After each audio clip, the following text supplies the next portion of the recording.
Welcome back to the 17 News at Noon podcast, where we share your news on your schedule. Working in the spirit of the Golden Empire, this is 17 News at Noon. Good afternoon, and thanks for joining us for 17 News at Noon. I'm Nicole Kitsky. Well, today marks 3 years since the tragic mass shooting that rocked the nation. 4 of those killed in the rampage at the Route 91 Harvest Festival were Kern County residents. These are their faces. Bailey Schweitzer was 20 years old and attended the concert with her mother. Bailey never came back home. She was the youngest victim of the shooting. Jack Beaton and his wife attended the concert for their anniversary. Jack protected his wife Lori during the shooting, sacrificing his life for her safety. Victor Link was a Wasco native. He attended the concert with his fiancee. Kelsey Meadows attended and was a substitute teacher at Taft Union High School. 54 others would lose their lives that day.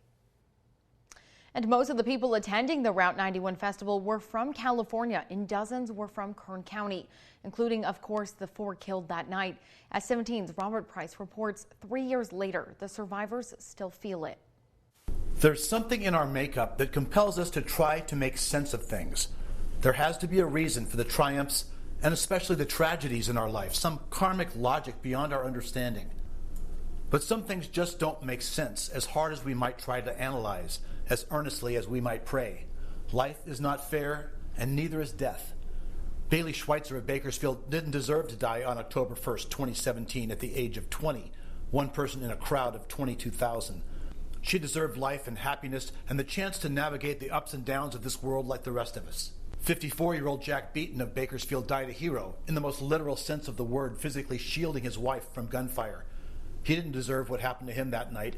Neither did 55-year-old loan processor Victor Link or Taft school teacher Kelsey Meadows, just 28. Their deaths, like all 58 of the deaths that night, 2 more died later, mock our need for justice and order and sense. The survivors ask the why questions as fervently as the families of the lost. Those who escaped carry psychological wounds, post-traumatic stress they may never recover from. Some still can't talk about it. For others, talking helps. Because maybe from those words a kind of understanding might somehow emerge. For Katie Williford, it is the vague notion that her group of 8's beer can toast to her father, Chief Hacker, who died in 2008, kept them safe amid the carnage. She and her husband Steve clutched each other under a table for 20 minutes. October 1st was her father's birthday. They celebrated his memory with a clink of cans, and minutes later the shooting began. Today she's even more determined to carry on without pause or regret. Just live my every day like I can, like it's my last day. That's what I just do. Just go and don't live in fear. Keep on trucking is what I tell myself. Looking back on those events of October 1st, 2017 serves little purpose now, though. Survivors survive best when they look ahead and, as best they can, replace guilt and despair with hope. In Bakersfield, Robert Price, 17 News.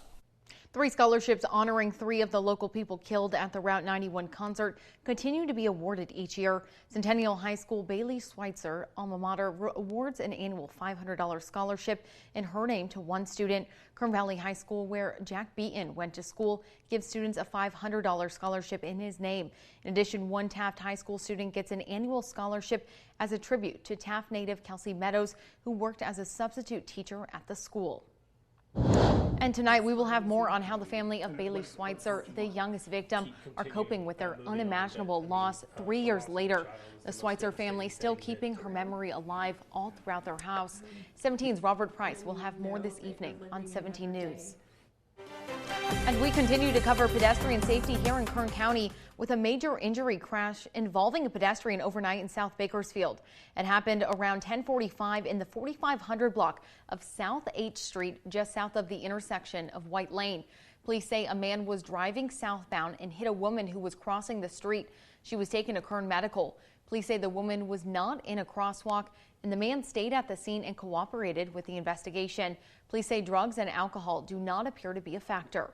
Anyone with information is asked to contact Bakersfield Police Department at 327-7111. Now to an update on the COVID-19 pandemic here in Kern County.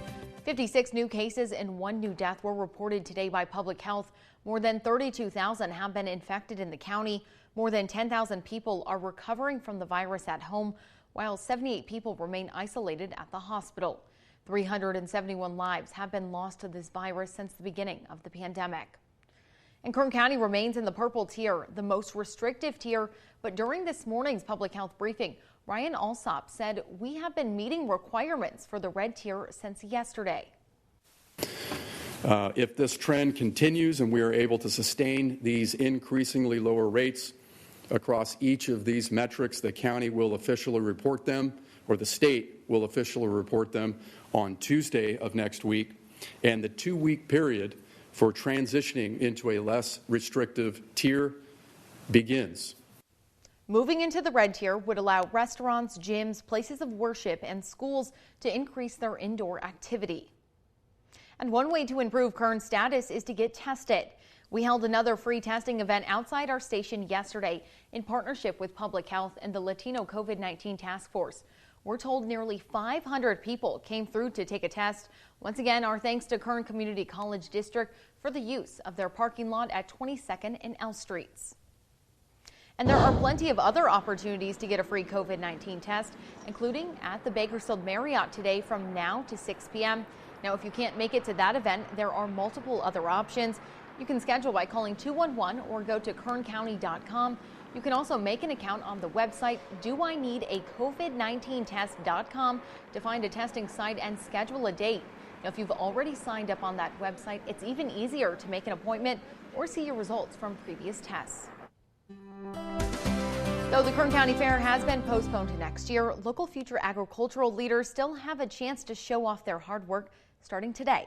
Since they can't show up in person this year, local FFA and 4-H members will be holding a virtual livestock auction today through Saturday. Bidders can sign up online, offering different options for those who want to purchase an animal. If you would like to register to become a buyer, go to KGET.com and click on the hot link icon. And another staple of the fair is coming back this weekend as the fair food drive-thru continues. The menu has all the fair favorites like funnel cakes, corn dogs, cinnamon rolls, tri-tip sandwiches, caramel apples, and french fries. Organizers say at least 6,300 cars drove through last weekend, and they raised more than $300,000. Now you can pick up your food at the fairgrounds tomorrow through Sunday from 11 a.m. to 8 p.m. Let's change things up now and send it over to Alyssa Carlson with Amy's Look Outdoors this afternoon. Air quality will continue to be a concern as long as we have these smoky skies, and as long as we continue to see the wildfires up north. We're going to be dealing with smoke around here, I'm afraid. Today we're unhealthy for sensitive groups, and we will be at the high edge of that category. So we're close to unhealthy. Some areas this morning were unhealthy in the mountains and in the Kern River Valley, and even hazardous over near Kernville. As we look at it, high pressure continuing. It's acting as a lid. It's of course causing not only the heat around it, but also compressing that smoke here at the surface. We need some big systems in here to knock a little bit of that out and give us some relief. Cooler air by Sunday into next Monday. Where is the rain? Well, we're watching Hurricane Marie out in the Pacific. It's going to become a major hurricane in those warm ocean waters. Eventually next week, it'll enter cooler water, and then we'll be looking for maybe some of those remnants to make their way into California, along with another system from the Gulf of Alaska. So by Friday, here comes a chance of showers into Northern California. That will be good for the wildfire situation, and then into Saturday too. So that's still over a week away, but that is the most rain that we have seen on the maps for quite some time. We need to get this rainy season underway. 78 in San Francisco, 73 in Monterey. We're at triple-digit heat today into Paso Robles as well as Solvang, 89 in Pismo, 90 in Santa Barbara. There are heat advisories, heat warnings up and down the coast today because of those offshore winds. So it's not going to be much cooler there as it is going to be here in Kern County. Looking at 98 in Shafter, 97 in McFarland, 97 in Bakersfield, and then in the mountains, 98 in Lake Isabella, 89 in Tehachapi, 88 in Fraser Park and Stallion Springs. In the desert, 98 at Edwards Air Force Base. Here's your valley forecast. 97 today, a smoky haze that will continue, and then this weekend hopefully we'll clear some of that smoke out. We'll be in the lower 90s next week, maybe upper 80s by midweek. That would be more fallish. In the mountains, 89 degrees today and still smoky. And we'll be into the mid-80s for the weekend. Looking to in the Kern River Valley for the heat today, upper 90s, mid-90s for the weekend. And then next week in the upper 80s, hopefully. Reminder, we do have a flex alert today from 3 this afternoon till 10 o'clock tonight. So try to conserve energy this afternoon. I know it's hot, but do the best you can. In education news, the Kernville Union School District announced more details about how it will bring kids back into the classroom. The district announced earlier this week it was bringing kindergarten and first graders back Monday.